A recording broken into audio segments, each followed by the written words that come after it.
అట్లా స్టార్ట్ చేయండి.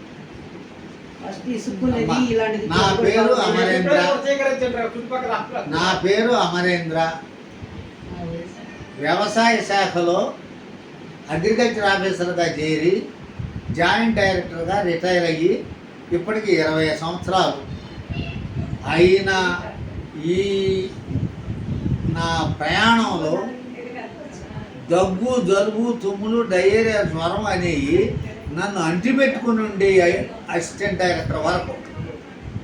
ఎప్పుడైతే నేను అసిస్టెంట్ డైరెక్టర్గా చివరి దశలో మంతెన సత్యనారాయణరాజు గారు చెప్పినటువంటి ఆహారపు ప్రయోగాలు నేను అనుసరించడం మొదలేశాను.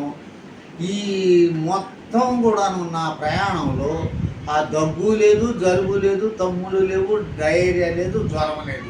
22 సంవత్సరాలుగా వీటన్నిటికీ కూడాను నేను అనుసరించి ఆచరించి తిని ఇది ఫలితం అని చెప్తున్నానంటే దీనికి మూలం ఏంటంటే ఇంట్లో ఉన్న ఆడవాళ్ళు అతి ముఖ్యమైనటువంటి వ్యక్తులు. వీళ్ళు గనక మనకి చేసి పెట్టకపోతే మనం బజారు పాలే.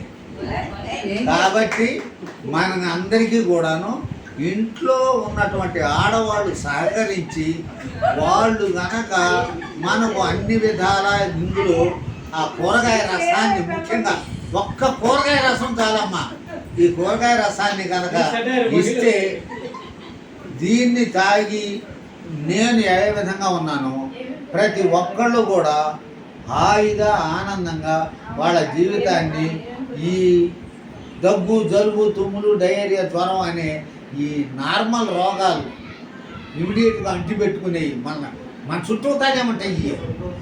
ఏ మాత్రం మన వాతావరణం మారింది అంటే వచ్చి అంటుకుంటాయి.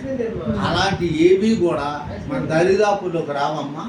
ఇవి మంతెన సత్యనారాయణరాజు గారు చెప్పినటువంటి విశేషమైనటువంటి అంశాలు.